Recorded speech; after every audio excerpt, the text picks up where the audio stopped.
Welcome to We Are Soccer. Today I've got a very special guest. I've got the head coach, general manager of Detroit City FC, Coach Trevor James with us. Coach, thank you for joining. No problem. Good to see you. Good to see you too. So far, you've been in a preseason tournament down in Tennessee, and that went very well. Can you kind of talk to us about that? Yeah, it's a preseason. Obviously, it's a Legends Cup. It's all nine NISA clubs. Everybody went down. Obviously, to get at least 3 games, and obviously there's a championship in it, which is one of the routes to the national semi-final. We went down and we had 4 really tough games, but we got better. We didn't start as well, but we got better as we went through it and finished up. Fortunately for us, our best performance was in the final. So finished up winning the Legends Cup. So it's a great start for us. It was. I watched most of the games, and you're right. It started out, I'd say, a little slow, but as you progressed through the tournament in those games, you seemed to get better. And in the end, you're right. The final game, you won 3-0 comfortably. The team looked like they were humming along in mid-season form. One of the things I want to point out to the viewers is in all those games down in Tennessee in the Legends Cup, DCFC didn't give up a goal. You didn't give up one goal, and the back line looked solid. Is that something you guys have been working on over the past couple of weeks and months? Is just the defensive line, and can you talk about that for a little bit? Yeah, it sounds strange because we came through a season last year where we won the fall season. So again, very successful and great, but we did it really not having an out and out defensive group. We had Steve Carroll, who obviously is arguably the best player in NISA, who played for us, who was waiting knee surgery. So he played on one knee for the most part. So we got Steve in there, and we added. We looked to add 2 or 3 pieces to get ourselves stronger defensively. Even though we won it last year, so that was a goal. We managed to bring in 2 or 3 players. And and they've sort of gelled quite well, and even, whether it's Matt Lewis, whether it's Anthony Manning, and they're all done very well. But, even in the final, unfortunately, we didn't have Anthony Manning due to a family bereavement, and he had to leave and miss the final. But again, there we replaced and put Javier's Nate's cousin in, and Steinwasser, and again it did extremely well. So we've been very fortunate that all the players that we've brought in and have played in the defensive roles have done extremely well. And as you say, not to concede a goal is probably more than anyone would have thought. Yeah, it's quite an accomplishment, and I don't care what league you play in. Not to concede a goal is a big accomplishment. And I will say, the defensive unit did very well, but to have a goalie back there like Nate Steinwasser, he made some great stops over the course of that tournament. Played very well. It's got to be nice for you to have someone like that back there, and nice for Steve in the defensive line to have someone back there like that as well. He seems to be a very good goalie. Yeah, absolutely. I mean, it's if you look at the games we played, he made some big saves in the games. It wasn't like they didn't have opportunities. They did have opportunities, and they came up making big saves. So again, when you talk about your defenders, you include your goalkeeper, and everybody really, but everybody's in the defensive roles have seemed to play their part in Chattanooga, and I think all that coming together probably is how we kept clean sheets in the games. But again, we have Matt Lewis won the Golden Ball or the MVP award, but we had 3 or 4 he could have had it. Whether it was Nate, whether it's Steve, whether it was Anthony. He didn't play in the final, which obviously hurt him. But we had some outstanding performances, all around the team. Absolutely. And now you're going to take that and tomorrow night, Saturday, open up against the Maryland team that comes to Keyworth Stadium. I know I'm personally looking forward to that game as many of the fans are. And it's going to be on, local TV here in the Metro Detroit area and streaming online. So lots of viewers. What are you most looking forward to in that game for the Maryland when Maryland come to visit? Well, we get to see them a little bit. Obviously, we saw them a little bit in Chattanooga. They're a very talented group. They're big and strong, and they will compete. There will be a physical matchup to start with, but they can play, so we know they're a good team. Um, so we've got to look and to actually match what we did. We've got to set the standards and have the consistency as we did the last couple of games in Chattanooga, and that will be what we'll be aiming to do. Can we consistently do it? And that's now we're in the league status or the spring league standings. Then it will be looking at that at each game. Can we keep repeating? Can we keep pushing the standards a little bit higher? And that will be a test for us tomorrow, and obviously it will give me a good chance to see how we react to that. Um, but having a game back at Keyworth, having fans back at Keyworth, it's sort of trumping everything because it's been such a while. We didn't, last year we didn't play a home game in front of fans. We won the trophy at Keyworth, and there was a smoke bot, there was a smoke robot, but there weren't many other people about. So it's just great that the club, as you well know, Craig, because you've been part of the club, it's where it's come from and where the direction that is going, and obviously to have to take a status step because the world has taken a status step, but to then get on and carry on, where we left off. So it's great that just to have the game back, 1,600 fans. Obviously, there's a lot of teams in the world who would love 1,600 fans every game, but obviously we know we would get a lot more than that when it's time, when it's time for the state to be able to do that. So it's just great that we're back. It's great that the fans are there. It's great that they can sing their songs and probably call me a number of different names that I probably won't mention on here, and get the smoke bombs out. So I'm looking for a very good night. Obviously, we want a good performance. We want to win the game, and we will be doing everything we can to do that. But sometimes, the bigger picture, it's this club is built and owned by the community. I realize how important it is for everybody involved. That's probably the best thing about this club is the fact that it really is driven by the supporters and the culture that's surrounding it, which kind of leads me into one of the things I wanted to touch on with you, Coach, is were you surprised when you first came to Detroit? Was this what you were expecting with the culture that we have here and the fans? And how has Metro Detroit treated you so far? Is it what you expected? Yeah.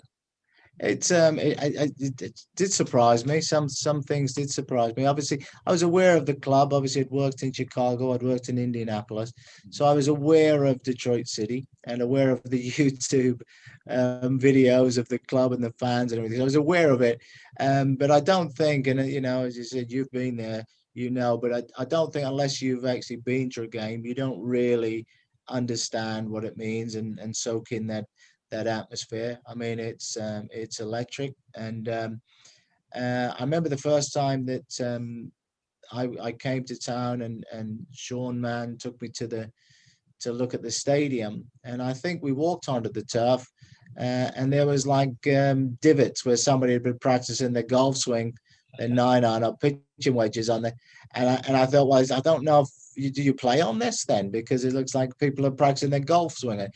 And he said, yeah, but we're going to put new turf in. So that was one of the first things. But no, it surprised me that obviously, people say, oh, there'll be so many thousand people there. But until you actually walk out and you feel that atmosphere, it does shock you. Detroit itself has been great. I mean, I didn't know much history of Detroit. Probably should have known more, just so that I was more educated or better educated about a lot of the ups and downs that the city has been through, just in general. But I see that it's the city is coming back. I see that it's a lot of a lot of rebuilding and a lot of people coming back to the city. So I think it all looks, I understand that it was a tough period, but again, like I'll get reminded, Detroit against everyone or everybody, and the players will we're fortunate we have a number of players who actually born and grew up here, So they know what the city is and what it means, and I think we take that out with us when we play. Yeah, I think the Detroit City FC team has embraced not only the fans and the culture, but the whole of Detroit, which is that working man's attitude. And you can see it when your team steps onto the field. It's work time, right? And it's Mm-hmm. win and win doing it the right way, which is really Right. fun to see. I remember, reading when you'd signed for the club, and I said I got to do a little bit of reading and a little history here, and to see the experience and what you're bringing to the club, it's really how it's progressed since you've been there. It's amazing to see, and it's fun to watch. So Well, thank you. it's really fun to watch, and it's great to see it. I can only see things getting better. I would be amiss if I didn't ask you a question about working with the legend Sir Bobby Robson. Mm-hmm. Can you let us kind of know what it was like to work with him and what you've brought, what you did when you worked with him and what you're kind of bringing through to this team and this club, and some of the things you've kind of passing along here to the city and the team. Mm-hmm. Well, I was very fortunate because I actually worked under Bob as a player at Ipswich Town. So I was a young player, and how I was exposed to his coaching, his man management, how he dealt with things to do with the club, and then obviously to get involved in the coaching side of it, and then to follow that up with being, to work with him on the coaching side, was just fantastic because I learned a lot more of why he did things and why he would do things a certain way. And as we all do, you take from coaches you played for, and you try to take the things that you like, and you try to leave out the things that you don't agree with. But over the period of time, there's more things that came from Bob that I liked. So I took a lot of that on. As far as responsibilities, being respectful, being responsible for the game. Nobody's bigger than the game. Everybody has the same importance. The values of that and character, all those things were part of what I took on into my coaching career, whether it be anywhere else or when I came here. And then when asked to build, to take the team into the professional era, if you like, it was always going to have a professional culture. So that's where I set it off from. And again, it's been a couple of years. This is year 3, and we've done really well. We've done well on the field, but also off the field, where we have a lot of self-discipline. We're very respectful. We work very hard, and all the values that you would, like when I was a player, he would tell me as a young man. A lot of it was very, very helpful to me in my life, and hopefully that's the message that I'm passing on to another set of young guys. Yeah, absolutely. And like you said, he was a legend. So I'm glad to see. One of the things you mentioned there was, no one's bigger than the game, and that's something I think gets lost today with a lot of the youth and a lot of the young players. They think they're bigger than the game, or they think they're bigger than their club or their team. So it's great, absolutely great to hear you say something like along those lines, that no one's bigger Yeah, than the game. yeah, No, that's something that these kids and players need to learn and keep in the back of their mind. There's a yeah, lot of players who come. absolutely. I mean, the game has been played a couple of hundred years before we got into it, and it'll be played thousands of years after we've gone and we're not in it. And Detroit City will be here. Coaches will come and go. Players will come and go. Yes, they'll remember the top players and they remember the trophies, but the era has changed. The fans are still here. The club is still here. So you have to, as you say, you're caretakers, you're custodians of the game. As a line that Bobby Robson used to use a lot. We're custodians of the game. We have to, try and help it to improve and put it in a better place. We certainly can't put it in a worse spot. That would be a bad job.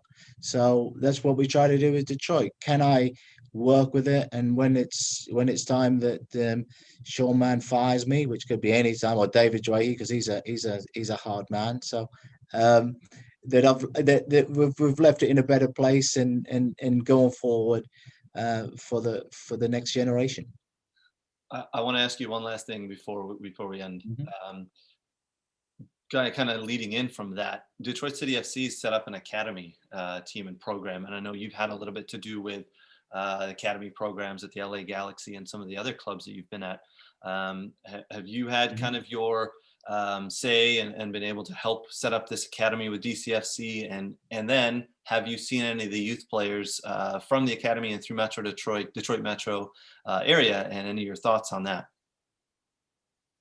Well, first about the question, yes. I mean, when I came in, the curriculum I set was for the first team, and obviously to add a second team and a women's team and an academy. So the curriculum was set that we, would build from an academy and build up. So I've had something to do, some say with that. I've had more to do with it recently as we've taken this on board a little bit more detailed. And yes, there's a curriculum for it that I've been part of. So yeah, as far as seeing that, I haven't seen as much of the youth as I would like. I'm hopefully, obviously last year was a plan to see more, but obviously we didn't have that opportunity. So hopefully going forward now, that I will get the chance to see more of the youth, and I'll be around the academy structure. So, it's very close to the first team. It's what we do is we will take on, and the academy guys will take on. I will be doing sessions with the academy whenever needed, and whatever part. So it needs to be as connected with the first team, because it needs to be a real academy, not just somebody who's calling it academy. Agreed. And I think that's one of the great things that Detroit City FC has going for it. They've got a men's pro team, a women's team that's going to be pro soon, and it leads all the way down.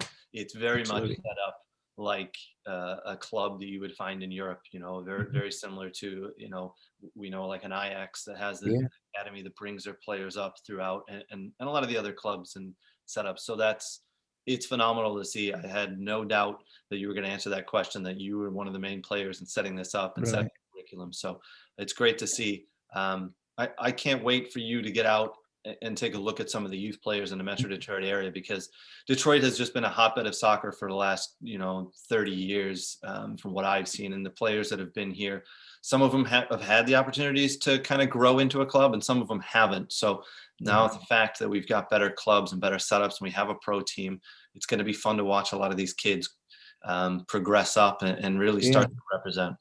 Well, that's the goal, Craig. It'd be great for these, obviously the youth guys now. Let's push them through. Let's see who goes through to the first team, plays in the first team, and then beyond. That's always the target. So that's really what we'll be looking to do, and I'm sure it will happen. It's just a matter of how soon or how long that takes to put into practice. But that's certainly the goal, anyway. Right. Well, Coach, I don't want to take up too much more of your time. I know you're preparing for tomorrow's game, and we're really looking forward to it. 7:30 out at Keyworth against Maryland. Good luck tomorrow, and good luck for the season. We look forward to hopefully talking to you again soon. Anytime. Thank you very much. Look forward to seeing you tomorrow. All right, will do. Thanks, Coach. Don't forget your boots. I won't. Cheers. Thank you again. Bye.